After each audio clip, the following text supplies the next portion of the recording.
Good morning class. स्वागत है आपका हमारे यूट्यूब चैनल डी के कंपटीशन क्लासेस में। आज पढ़ेंगे डीएनए और आरएनए के बारे में डिटेल से। ठीक है, डीएनए आरएनए क्या होता है, सबसे पहले इसके बारे में समझते हैं। जो डीएनए और आरएनए होता है वो न्यूक्लिक एसिड होता है। क्या होता है? न्यूक्लिक एसिड होता है। ठीक है, इस न्यूक्लिक एसिड को दो भागों में डिवाइड किया गया है, एक तरफ डीएनए दूसरी तरफ आरएनए। ठीक है, जो डीएनए होता है, डीएनए का फुल फॉर्म क्या होता है? Deoxyribose nucleic acid. आरएनए का फुल फॉर्म क्या होता है? Ribose nucleic acid. इसमें डीऑक्सीराइबोज न्यूक्लिक एसिड और इसमें राइबोज न्यूक्लिक एसिड। ध्यान से सुनिएगा, जो डीएनए होता है ये कहाँ प्रेजेंट होता है? एक सेल है, सेल के अंदर क्या है? एक न्यूक्लियस है, उस न्यूक्लियस के अंदर प्रेजेंट होता है। ध्यान से सुनिएगा, मैं बोल रहा हूं एक सेल है, एक सेल है, उस सेल के अंदर एक न्यूक्लियस है, केंद्रक। उस केंद्रक के अंदर क्या प्रेजेंट होता है? डीएनए प्रेजेंट होता है। अब डीएनए कहां पे प्रेजेंट होता है उसके बाद बात करते हैं। सुनिए, सबसे पहले एक सेल है, सपोज करो कोई एक सेल है, ये मेरा कोई यहाँ पे सेल है। इस सेल के अंदर न्यूक्लियस प्रेजेंट होगा, उस न्यूक्लियस के अंदर क्या प्रेजेंट होगा? क्रोमोसोम प्रेजेंट होंगे। कितने क्रोमोसोम होते हैं? कितने गुणसूत्र होते हैं हमारे अंदर? 46 गुणसूत्र होते हैं, यानी 23 पेयर में होते हैं, 23 जोड़े में होते हैं। सुनिए, मैं एक गुणसूत्र की बात कर रहा हूं, एक गुणसूत्र हो गया, एक ये वाला हो गया, दोनों को अटैच करके ही हम लिखेंगे।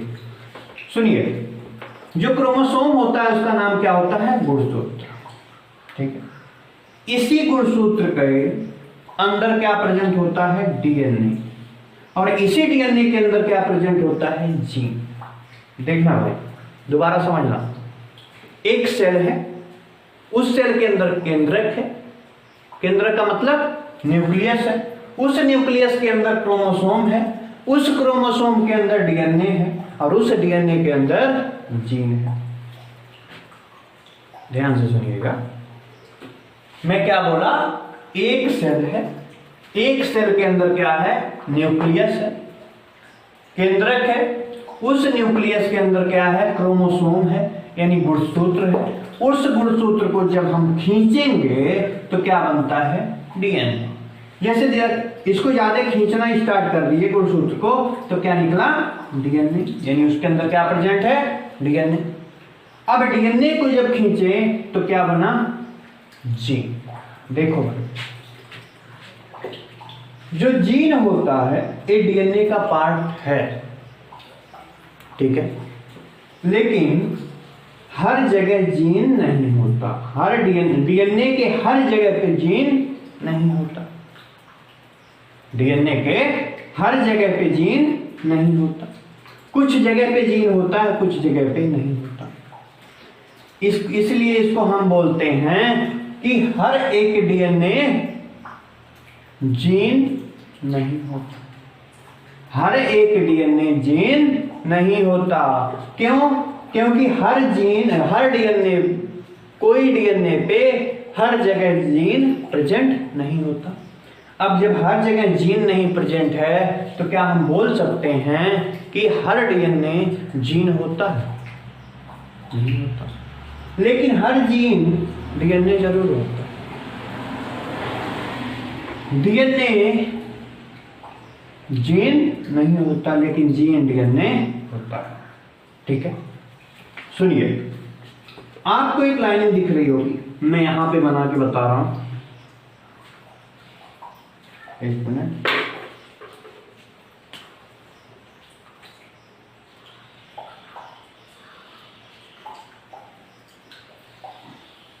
ये है डीएनए। क्या है? डीएनए।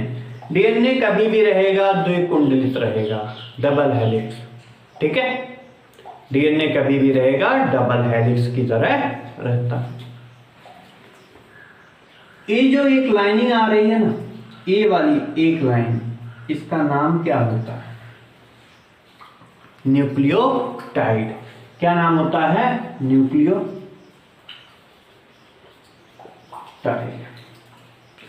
लेकिन जहां पे दोनों मिलन हो रहा है, ये दोनों जहां पे आपस में मिल रहे हैं, इसका क्या नाम होता है? क्रोमेटिन। क्या नाम होता है? क्रोमेटिन। ठीक है, सुनिए भाई, सबसे पहले बात करता हूं डीएनए की खोज किसने किया था। सबसे पहले अवलोकन, इसको देखा किसने था? ठीक है, तो किसने देखा था? कार्ल्स वर्ग ने देखा था। डीएनए को सबसे पहले किसने देखा था? कार्ल्स वर्ग ने देखा था। याद रखना, बहुत इंपॉर्टेंट क्वेश्चन है कि डीएनए को अगर आपसे पूछ लिया जाए डीएनए को सबसे पहले देखा किसने था, यानी सबसे पहले देखा कौन था? कार्ल्स वर्ग ने देखा था। उसके बाद डीएनए की कैसी स्थिति है, किस प्रकार से रहता है, कौन सा हेलिक्स है, कितने प्रकार के हेलिक्स प्रेजेंट है, इसके बारे में पूरा अध्ययन किसने किया? वाटसन तथा क्रिक ने। ठीक है, सबसे पहले देखा किसने? कार्ल्स वर्ग ने। और सबसे पहले अगर आपसे पूछा गया इसके बारे में डीपली स्टडी किसने किया, तो वाटसन तथा क्रिक ने किया। समझ में आ गया? वाटसन तथा क्रिक ने जीन को बताया कि डबल हेलिक्स होता है। समझ में आ गया? यानी द्विकुंडली होता है। सुनिए, अब बात कर लेते हैं आरएनए की। आरएनए का मतलब होता है ribose nucleic acid. Ribose nucleic acid, यानी यहां पे सिंगल हेलिक्स होगा, यानी एक कुंडलित होता है। आरएनए एक कुंडलित होता है। सुनिए, बात करते हैं डीएनए की। इन न्यूक्लियोटाइड की बात करेंगे। ठीक है, ए डीएनए को दो भागों में बांटा गया। एक होता है न्यूक्लियोसाइड, दूसरा होता है फॉस्फेट। न्यूक्लियोटाइड की नहीं बात कर रहा हूं, न्यूक्लियोटाइड को दो भागों में डिवाइड किया गया, न्यूक्लियोसाइड और फॉस्फेट ग्रुप। ठीक है, आपसे पूछा जाए कि डीएनए किस तत्व से मिलके बना होगा, तो क्या आंसर करोगे? फॉस्फेट, यानी फास्फोरस से मिलके बना होगा। लेकिन कितने लोग ये लगा के आते हैं कि नाइट्रोजन बेस से मिलके बना होता है। नहीं भाई, तत्व तो सिर्फ यही है, ये तो एक क्षार है। समझ में आया? तत्व क्या है? फॉस्फेट एक तत्व है, ना कि एक तत्व है। समझ में आया? सुनिए, न्यूक्लियोसाइड को दो भागों में डिवाइड किया गया। एक होता है सुगर, दूसरा होता है दूसरा होता है नाइट्रोजन बेस। एक होता है सुगर, दूसरा होता है नाइट्रोजन बेस।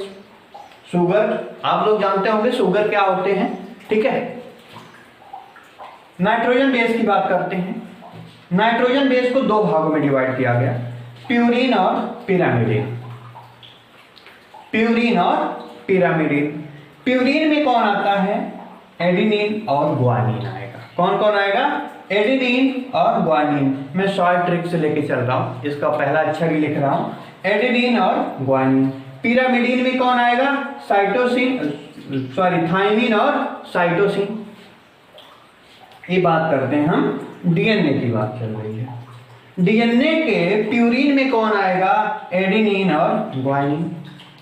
जबकि पिरामिडिन में कौन आएगा? थायमिन और साइटोसिन।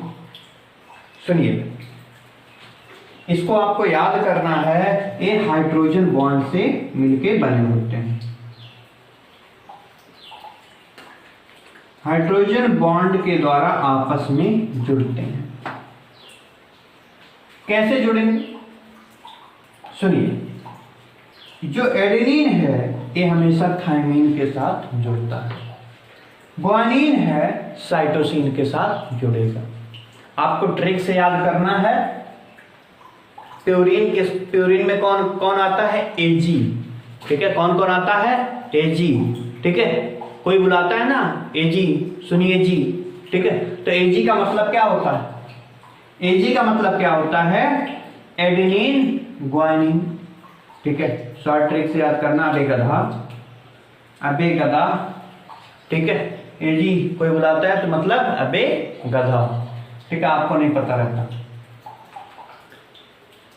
एडेनिन थाइमिन के साथ जुड़ेगा तो कितने बॉन्ड के साथ जुड़ेगा, यहां बता रहा हूं। एडेनिन डबल बॉन्ड के साथ थाइमिन से जुड़ता है और ग्वानिन ट्रिपल बॉन्ड के साथ साइटोसिन से जुड़ता है।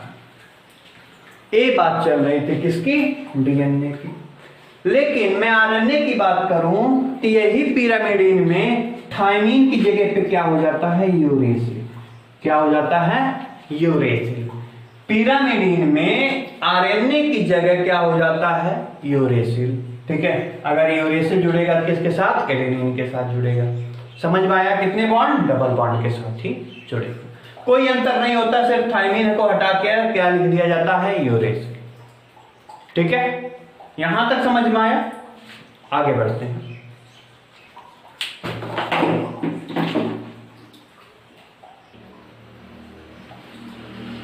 हाँ सुनिए, बात करते हैं RNA. RNA ribose nucleic acid की बात करेंगे। सबसे पहले समझते हैं कि आरएनए का कार्य क्या होता है, आरएनए में क्या होता है। आरएनए का जो शुगर होता है, कौन सा शुगर होता है, राइबोज शुगर। ठीक है, बेस जो होता है, यही तो बताया कि थाइमिन की जगह पे क्या हो जाता है, यूरेसिल हो जाता है। ठीक है, थाइमिन की जगह पे क्या हो जाता है, यूरेसिल हो जाता है। इसकी जो रचना होती है वो एक कुंडली होती है, एकल कुंडली। अभी बताया हूं कि एकल कुंडली होती है। इसका जो वर्क होता है वो प्रोटीन संश्लेषण का कार्य करता है। यानी संश्लेषण का मतलब निर्माण करना। ठीक है, प्रोटीन का निर्माण कौन करता है भाई, आरएनए करता है।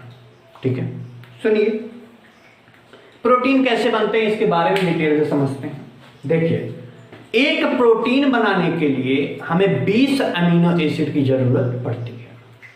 एक प्रोटीन बनाने के लिए हमें 20 अमीनो एसिड की जरूरत पड़ती है। उस 20 में 10 हमारी बॉडी खुद बना लेती है, जो नॉन एसेंशियल के रूप में है। 10 हमारी बॉडी खुद बना लेती है और 10 हमें फूड के द्वारा लिए जाते हैं। 10 हम फूड के द्वारा बनाते हैं। उस 10 जो आया और 10 जो हमारे बॉडी में थे, उन सबको मिला के एक प्रोटीन का निर्माण होता है। नहीं समझ में आया, दोबारा सुनो। 10 हमारे बॉडी में पहले से प्रेजेंट है, वो नॉन एसेंशियल के रूप में है। कितने, नॉन एसेंशियल के रूप में 10 है। और 10 एसेंशियल के रूप में आएंगे, यानी बाहर से जो हमें लेना पड़ेगा वो एसेंशियल के फॉर्म में होते हैं। ये दोनों जब आपस में 10-10, 20 मिलेंगे तो एक प्रोटीन का निर्माण होता है। सुनिए, 10 नॉन एसेंशियल और 10 एसेंशियल मिलकर 20 अमीनो एसिड एक प्रोटीन का निर्माण करते हैं। ठीक है, आगे सुनिए। जो आरएनए है, आरएनए के प्रकार 3 प्रकार के होते हैं भाई, मैसेंजर आरएनए, ट्रांसफर आरएनए और राइबोज आरएनए। ठीक है, सुनो, जो मैसेंजर आरएनए होता है ये हमेशा क्या करता है, मैसेज के फॉर्म में पहुंचाता है। यहां का मैसेज दूसरे के पास पहुंचाना, यहां का मैसेज दूसरे के पास पहुंचाना। ये भाई इतना ज्यादा बुद्धिमान है ना कि केवल मैसेज ही पहुंचाता है, ना कि लेके जाता है कि भाई ले ये अमीनो एसिड लेके आया। इस 10 एसेंशियल नॉन एसेंशियल को लेके आने जाने का काम कौन करेगा, transfer RNA, tRNA.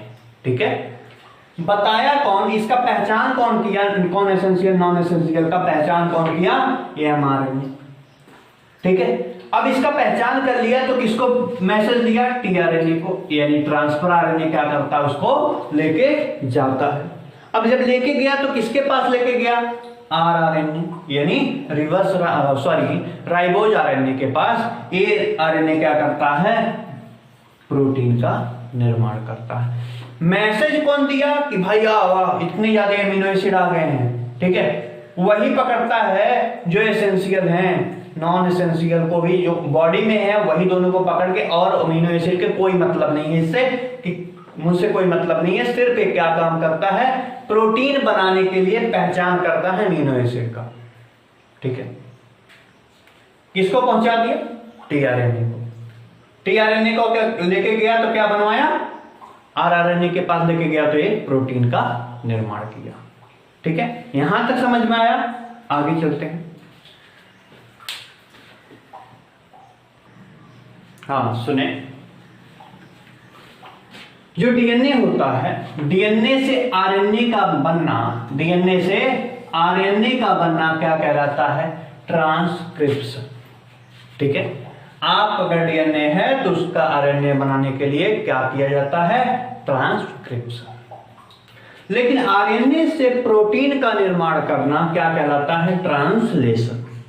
Transcription DNA से आरएनए का बनाना, आरएनए से प्रोटीन का बनाना ट्रांसलेशन कहलाता है।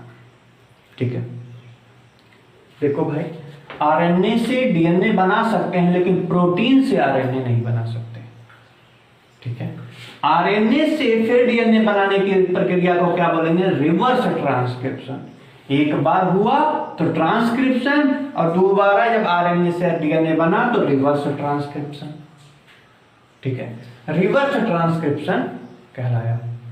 ये जो डीएनए है, अगर डीएनए से डीएनए का ही बनना हो तो क्या बोला जाता है? रेप्लिकेशन। अपने जैसा डुप्लीकेट पैदा कर देना रेप्लिकेशन कहलाता है। जैसे ये डीएनए है, डीएनए जैसे एक डीएनए है, इसी के सेम जैसा अगर एक डीएनए बन जाए तो क्या कहलाएगा?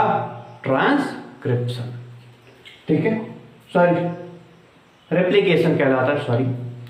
डीएनए से डीएनए का बनना रेप्लिकेशन कहलाएगा। एक डीएनए से दूसरे डीएनए का बन जाना रेप्लिकेशन।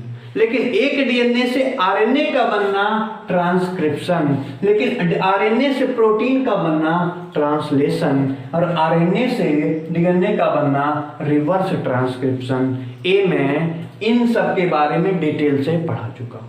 सुनिए, ये नीट और एम्स के लिए नहीं है, उसमें और ज्यादा डिटेल से जानी पड़ती है। ये सिर्फ अदर कंपटीशन के लिए है। इसके अंदर से ही क्वेश्चन पूछता है डीएनए और आरएनए में, और कहीं से नहीं पूछता। ठीक है,